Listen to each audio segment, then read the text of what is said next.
Olá pessoal, bem-vindos à aula 27.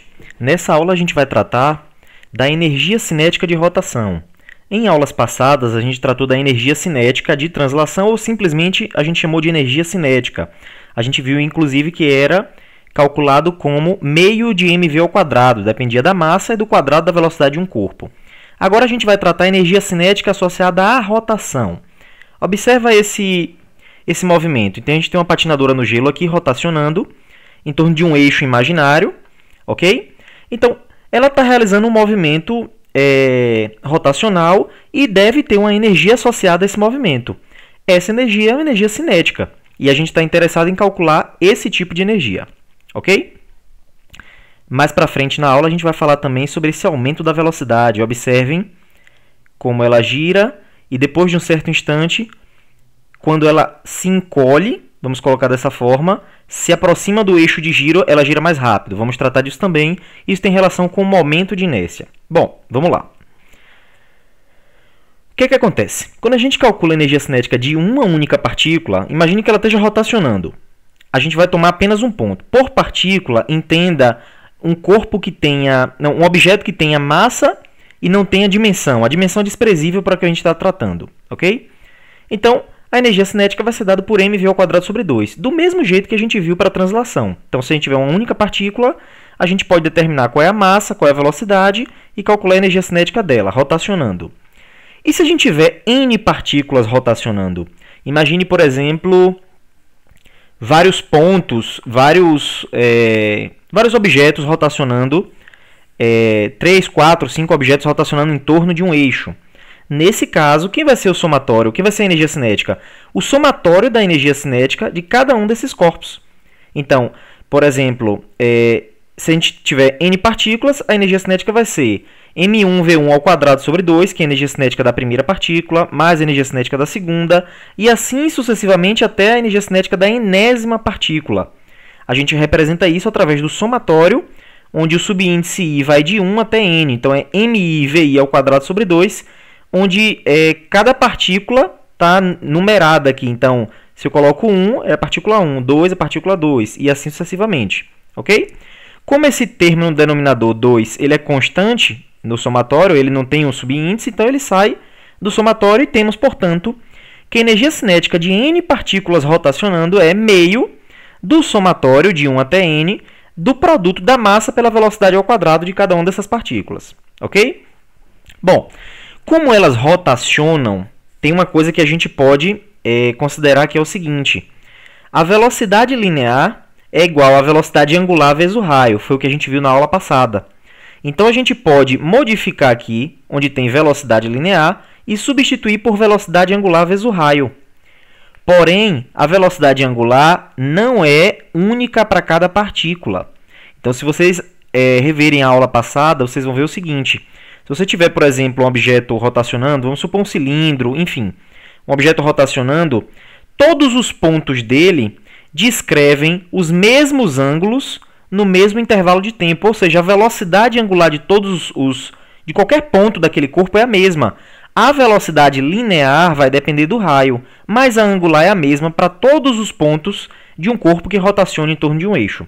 Portanto, esse ômega não tem subíndice. Aí vai ficar um ômega ao quadrado vezes RI ao quadrado. Esse ômega ao quadrado eu posso tirar do somatório, já que ele não tem subíndice, então fica ômega ao quadrado sobre 2, somatório de MI RI ao quadrado. Esse somatório aqui, observe, o que seria isso? O produto da massa pela posição onde a massa se encontra ao quadrado. Então tem a ver com a massa e a sua distribuição. Esse somatório tem um nome especial e ele é chamado de momento de inércia. Então é esse carinha aqui, esse somatório, chamado de momento de inércia. Fazendo essa substituição, vou chamar de I, eu fico simplesmente com a energia cinética igual a I ômega ao quadrado sobre 2. Ponto. Essa aqui é a energia cinética de rotação. Então, vai depender de quê? Vai depender de como a massa é distribuída, da massa em si e como ela é distribuída, está aqui embutido no momento de inércia, da velocidade angular ao quadrado dividido por 2. Ok? Então, esse é o nosso termo para energia cinética. Agora, vamos discutir um pouquinho essa questão do momento de inércia. Vamos falar um pouquinho mais sobre ele. Bom, no final das contas, o que é massa? Quando a gente estudou massa lá na segunda lei de Newton, o que é massa? Massa ela mede a resistência do corpo à variação de velocidade. Então, por exemplo, se você quer acelerar um carro ou um caminhão, por exemplo, pelo fato do caminhão ter uma maior massa, é mais difícil de acelerar o caminhão, ok? Então, o que a massa mede? Ela mede a resistência à variação de velocidade. Do mesmo modo, ou melhor, de modo análogo, o momento de inércia, o que ele vai medir? É uma medida da resistência do objeto à mudança de velocidade de rotação. Então, por exemplo, quanto maior o momento de inércia de um corpo, implica que é mais difícil você rotacionar, você variar a velocidade de rotação daquele corpo. Quanto menor o momento de inércia, mais fácil modificar a velocidade de rotação. Quanto maior o momento de inércia, mais difícil modificar a velocidade de rotação. Então é uma medida de inércia, do corpo. Inércia à mudança do estado de rotação, ok? E aí a gente tem essa expressão que é simplesmente massa vezes o quadrado do raio. Só que aqui, como a gente tem n partículas, fica o somatório de 1 até n da massa de cada partícula vezes o quadrado do raio. Observe que isso não é nada mais do que a forma com que a massa é distribuída. Então você pode ter a mesma massa, ela pode estar mais concentrada no eixo de giro, ou seja, o raio vai ser menor, consequentemente você vai ter um momento de inércia menor. Por outro lado, a mesma massa ela pode estar mais afastada do centro de massa, ou mais afastada do centro de rotação. Quanto mais afastada do eixo de rotação, maior vai ser esse raio. Ou seja, ainda que a massa seja igual, a forma com que ela está distribuída vai implicar se você vai ter um corpo com momento de inércia maior ou menor. Em outras palavras, se ele vai ter maior facilidade ou maior dificuldade para variar o seu estado de rotação, a sua velocidade de rotação. Ok? Isso é para uma distribuição discreta. O que é distribuição discreta? Pensa assim, ó.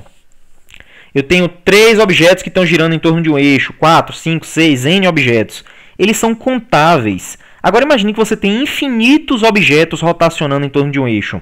Por exemplo, um disco, uma barra, um cilindro.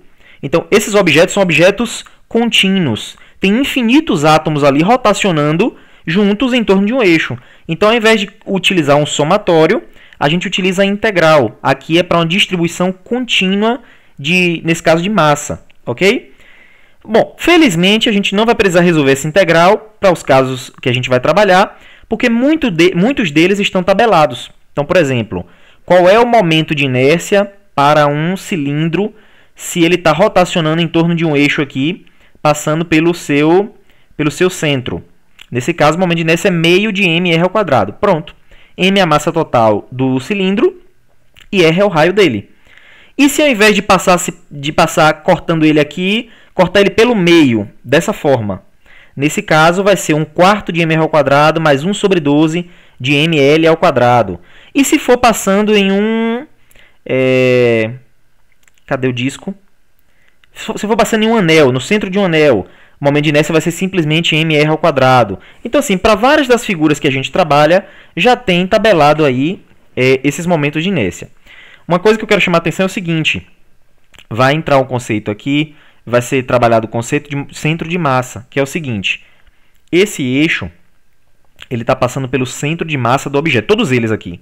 Pelo centro de massa do objeto. O centro de massa é um ponto no espaço, como se toda a massa do objeto estivesse concentrada ali. Veja, não necessariamente faz parte do objeto. Observe o anel. O centro do anel é o ponto considerado centro de massa, como se toda a massa do anel estivesse concentrada ali. Mas veja, o centro do anel não tem nada, não tem massa efetivamente, mas o centro está ali. É o ponto onde você equilibraria um objeto, por exemplo. Ok? Imagina essa barra, essa placa. Então, no centro dela está ali, é como se toda a massa estivesse concentrada ali. No centro da esfera, a mesma coisa, e por aí vai. Ok? Bom, então isso é um pouquinho sobre o momento de inércia. Vamos ver um vídeo aqui para ilustrar um pouco melhor. A gente vai ver 2 experimentos dessa ideia de momento de inércia e essa ideia da distribuição de massa. Vamos lá. Rodar um objeto qualquer pode ser fácil ou difícil. Isso vai depender não só da massa dele, mas também de como essa massa está distribuída pelo objeto. E para fazer uma experiência que explique melhor, precisamos de um aparelho mais sofisticado e um lugar muito especial. E eu vou levar vocês lá. Vamos? Vamos, especial? Eu quero ir. Vamos lá. Finalmente chegou o grande momento, o dia que eu mais esperei para utilizar a nossa máquina. Tcharam! Esse aqui é seu aparelho sofisticado? Sim! Vamos brincar nele então, aproveitar. Tá bom. E a minha missão vai ser girar. E lembre-se você que a massa total desse sistema é igual à massa do brinquedo mais a massa do Wilson. Presente. Somada à massa do Gerson. Isso dá a massa total. Vamos girar e ver como que funciona. Eita, bom. Caramba, tá difícil. Sem a mão. Chega. Não é tão difícil assim, mas olha, sinceramente também não é tão fácil. Vamos fazer diferente agora, quer ver? Nossa. Pronto. É o seguinte, agora não vamos mudar a massa do sistema, apenas redistribuí-las. Wilson e Gerson vão sentar aqui no meio, próximos ao eixo de rotação. Vamos ver a diferença? Só um minutinho. Eu acho que esse brinquedo não está apropriado mais para vocês, rapazes. Ainda bem que você percebeu. Atenção, girando. Opa! Olha só. Agora ficou muito mais fácil. Caramba! Ficou nítido que ficou super fácil de girar agora. Eu não gastei nem metade da energia que eu usei antes para conseguir a mesma velocidade de rotação. Chega! Bom, vejam que eu, o Gerson e o Gira-Gira continuamos aqui mantendo a massa do objeto. Na verdade, houve uma redistribuição dessa massa e por isso ficou mais fácil. Muito bem. O nome disso é momento de inércia. Além da massa, quando mudamos o momento de inércia, isso reflete na facilidade ou dificuldade em girar um objeto. E eu tenho uma outra experiência que vai mostrar mais uma vez o que a gente falou aqui. Então é isso. Sim, ó. Eu tenho uma plataforma giratória, peso de academia. Agora eu vou dar uma subidinha aqui, vou abrir os braços e dar uma giradinha bem de leve. Deixa eu ver. Opa! Abre. Fecha.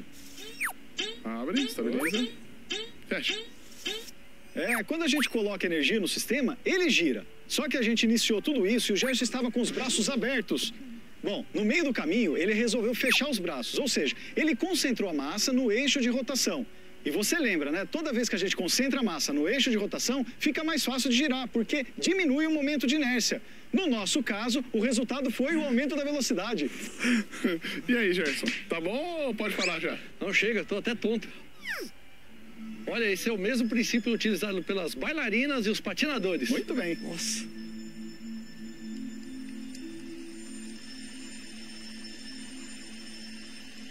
Observem como ela aumenta o giro quando ela fica com a massa mais próxima do centro do eixo.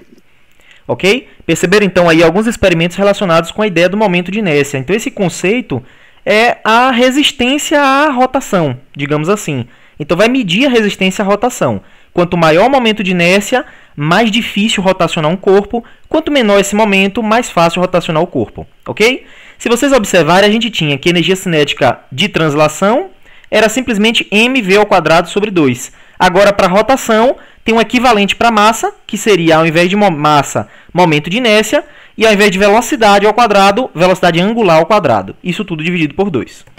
Ok?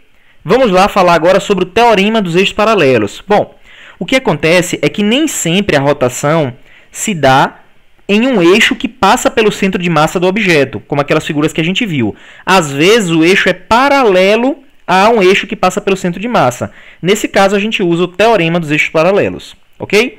Então se a gente conhece o momento de inércia do objeto em relação ao centro de massa, por exemplo, aqueles que a gente viu, meio de mr ao quadrado, 1 sobre 12 de ml ao quadrado, para os objetos tabelados, aquele momento de inércia é para um eixo passando no centro de massa. Mas se o giro do objeto não é em torno de um eixo que passa no centro de massa, mas um eixo que é paralelo a esse centro de massa, a gente vai acrescentar aí, nesse cálculo de momento de inércia, um termo que é a massa total do objeto vezes o quadrado da distância de um eixo ao outro.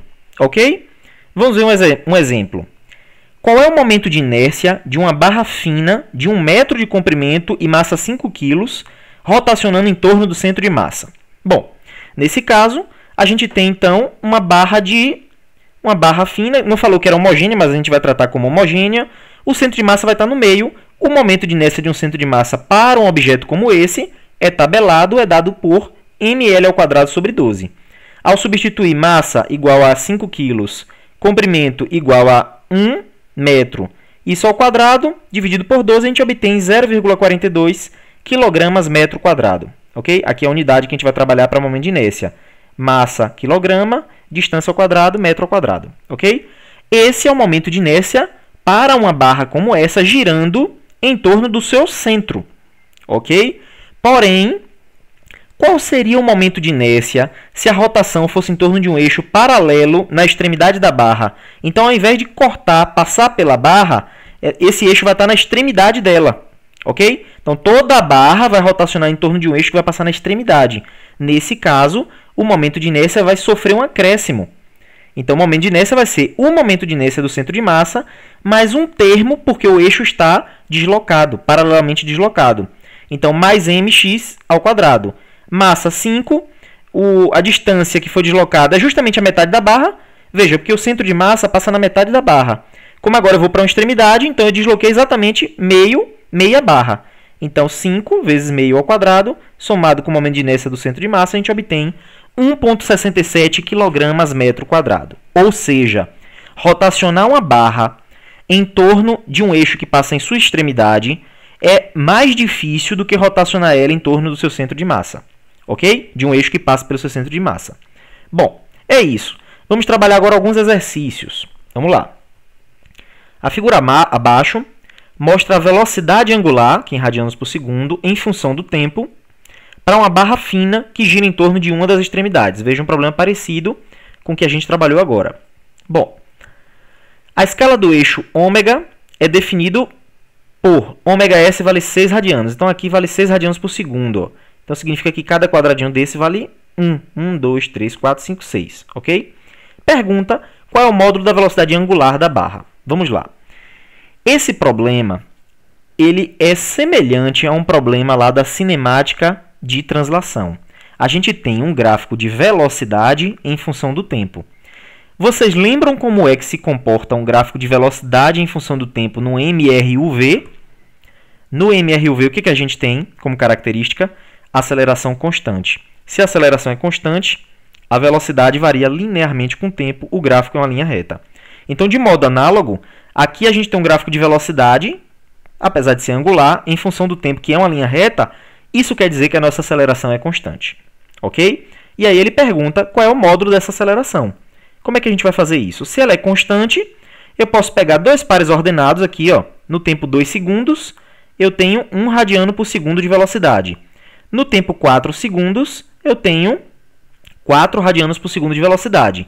Logo, delta ômega sobre delta t é a minha aceleração. Ou seja, velocidade final 4 aqui, menos velocidade inicial 1, dividido por variação do tempo. Final 4, inicial 2, eu tenho 3 sobre 2 dá 1,5 radianos por segundo ao quadrado. Certo? Uma aceleração constante, porque a gente tem um movimento aqui que se assemelha a um MRUV na estrutura dele. Ok? Bom, está resolvida então a primeira parte do problema. A segunda parte... A segunda parte diz o seguinte: no tempo t igual a 4 segundos, a energia cinética é de 1,6 joules. Qual é a energia cinética no tempo zero? Vamos lá. Em 4 segundos, a gente tem o quê? 4 segundos, a velocidade angular é 4 radianos por segundo e a energia cinética foi dada como 1,6 joules. Como é que a gente vai calcular a energia no tempo zero? A energia cinética no tempo zero. Veja, a energia cinética é I⍵² sobre 2. Então, o momento de inércia vai ser 2 vezes a energia cinética dividido pela velocidade angular ao quadrado. Então, vai ser 2 vezes 1,6 dividido pela velocidade angular, que nesse ponto aqui é 4, ao quadrado, a gente obtém que o momento de inércia é 0,2. Como esse momento de inércia não vai mudar, ele não falou nada sobre mudança de eixo, então a gente vai calcular para o tempo zero usando esse momento de inércia, que é o mesmo. Ok? O objeto não mudou, o eixo não mudou, então nosso momento de inércia aqui é constante, 0,2 kg/m². Então, No tempo zero, nossa velocidade é quem? Pelo gráfico, menos 1, menos 2 radianos por segundo. Então, vamos calcular a energia cinética. I ômega ao quadrado sobre 2. E a gente já calculou, deu 0,2. Velocidade angular deu menos 2 ao quadrado sobre 2. Isso deu 0,4 joules. Ok? Então, a energia cinética rotacional no tempo zero era de 0,4 joules. Ok? Vamos ver mais um exercício. Olha aqui esse aqui. Alguns caminhões utilizam energia armazenada em um volante, chamado flywheel. É um tipo de um cilindro grande e massivo que armazena energia. Então, mesmo que o caminhão pare, ele fica girando ainda, guardando energia cinética de rotação. Bom, então vamos lá. Alguns caminhões utilizam energia armazenada em um volante que um motor elétrico acelera até uma velocidade de 200 pi radianos por segundo. Suponha que um desses volantes é um cilindro homogêneo com a massa de 500 kg e raio de 1 metro. Ok? Então está aqui o nosso armazenador de energia cinética rotacional. Letra A. Qual é a energia cinética do volante quando ele está girando a velocidade máxima? Veja, a velocidade máxima é 200 pi radianos por segundo. Para a gente calcular a energia cinética, a gente vai ter que calcular primeiro o momento de inércia. Ok? Então essa é a letra A. Na letra B, se o caminhão desenvolve uma potência de 8 kW, por quanto tempo ele pode operar sem precisar acelerar o volante novamente? Bom, a gente vai ter que usar a expressão aqui para potência. Lembra lá? Potência é energia por unidade de tempo. Então a gente pode usar aqui, a gente sabe a potência, a gente vai calcular a energia no caso A e vai descobrir o tempo. Vamos lá. Quem é o momento de inércia de um cilindro? Isso é tabelado, é dado por mr ao quadrado sobre 2 por um eixo passando aqui pelo seu centro de massa, certo?